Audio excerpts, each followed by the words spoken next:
Hey, welcome! So, when you hear the word curriculum, what's the first thing that pops into your head? For most of us, it's probably a list of school subjects, right? You know, math, science, history, that sort of thing. But what if I told you that's just scratching the surface? That it's just the tip of a massive iceberg? Today, we're going to dive deep and uncover what a curriculum really is. Turns out, it's a powerful plan that doesn't just shape what we learn, but who we're all becoming.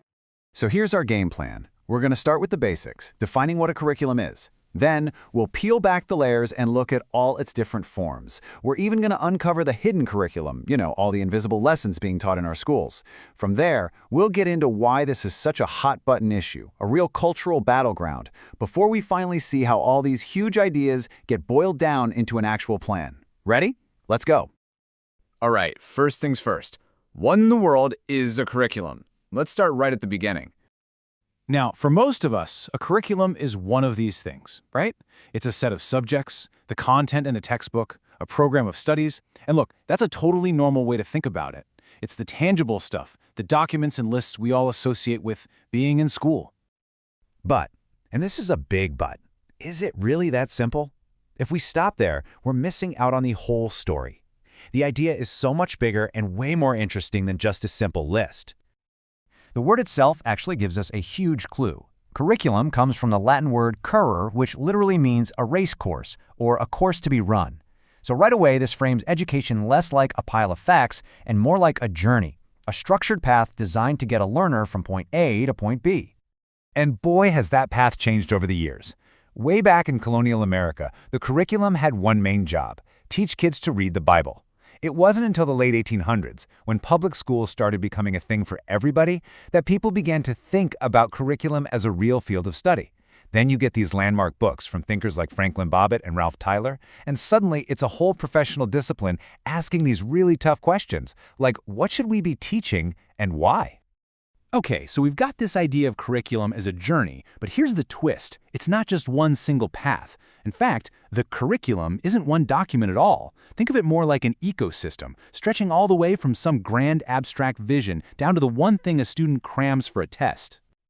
So this journey from idea to reality, it's got a lot of stages. It kicks off as an ideal curriculum, what scholars think would be the absolute best. That gets written down into the intended curriculum, which is the official syllabus we all know. But then, reality bites. You've got the available curriculum, which is limited by what a school can actually afford. Then you've got the implemented curriculum, which is what a teacher in a real classroom with real kids can actually do. This all leads to the achieved curriculum, what students truly walk away with. And finally, there's the attained curriculum, which is just the little slice of everything that actually gets measured on a test. You can see how a huge gap can open up between that initial dream and the final score, right? Here's a good way to think about it. The intended curriculum? That's the architect's blueprint for a beautiful new house. It looks perfect on paper. But the final building, the achieved curriculum? Well, that depends on the construction crew, the materials they have, the weather. It's a constant process of translation, adaptation, and transformation. Okay, so that covers all the plan stuff. But what about all the lessons we learn that aren't written down in any syllabus? This brings us to one of the most fascinating ideas in all of education, the hidden curriculum. As the educator T. Seddon put it, the hidden curriculum is all about the outcomes of school that nobody ever explicitly intended. Just think about that for a second. It's everything students learn just by being there, by soaking up the daily routines, the rules, and all the little social interactions. So the overt curriculum, that's the tip of the iceberg. It's the stuff you can see, the official lesson plans, the textbooks. But the hidden curriculum? That's the enormous, invisible structure underneath the water.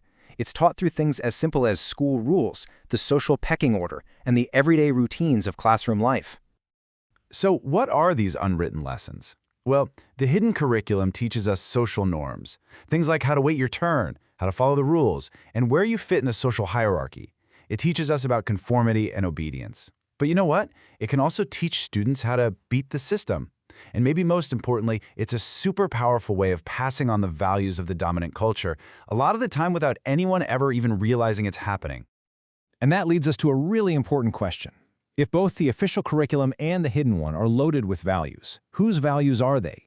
And this is where things get heated. This is where the curriculum becomes a cultural battleground. And here's the absolute key point. A curriculum is never neutral. As the scholar Peter Musgrave said, it's a selection from the whole stock of knowledge, which those in power aim to pass on. Think about that. Every curriculum represents a choice about what knowledge matters most. It's a vision for the kind of society somebody wants to build, all coded and passed down to the next generation. And this conflict usually plays out as a tug-of-war between three main camps. On one side, you've got the academic approach, which is all about content. Its goal is to pass down essential traditional knowledge. Then there's the utilitarian view, which is more vocational. It argues that schools should give students practical skills for the workforce. And finally, you have the progressive model, which is all about the student. Its focus is on nurturing individual interests and development. Just about every curriculum you see is some kind of compromise, a negotiation between these competing ideas about what school is even for. So at the end of the day, we have to realize that a curriculum is a cultural construct. It isn't some natural, objective thing that just exists. It's built by people to reflect their own culture. And different groups, whether they're political, religious, or something else, are constantly trying to shape that curriculum to build a version of reality in schools that matches their own vision. So, with all these competing values and powerful forces clashing, how does an actual curriculum document even get made? How do you get from these huge, abstract ideas to what a teacher actually does on a random Tuesday morning? Well, while the politics can be really messy, the development process itself is usually pretty logical. It typically works from the top down. Step 1. You figure out the aims and philosophy. What's the point of all this? Are we trying to create good citizens, critical thinkers, skilled workers? Step 2. You select content based on those aims. You pick the knowledge and skills you think are most important. Step 3. You develop a teaching strategy. How are teachers actually going to teach this stuff? And finally, step 4, you design the assessment. How are we going to know if the students actually learned it? It's a methodical process that takes you from big values to concrete action. So, let's just quickly recap the big ideas here. First, curriculum is way more than a list of subjects. It's a plan, a whole journey. Second, there are lots of different types, from the grand vision all the way to the classroom reality. Third, that hidden curriculum is always there, teaching these powerful, unstated lessons about our culture. And finally, and maybe most importantly, curriculum is a cultural construct. It's a mirror reflecting society's choices and power dynamics. And that leaves us with one last, really big question to chew on. If the curriculum is both a reflection of our culture and a blueprint for its future, what choices should we be making right now?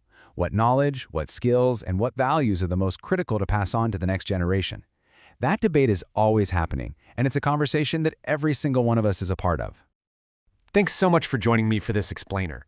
I hope the next time you hear that word, curriculum, you won't just see a simple list, but instead the complex, powerful, and deeply human story that it really is.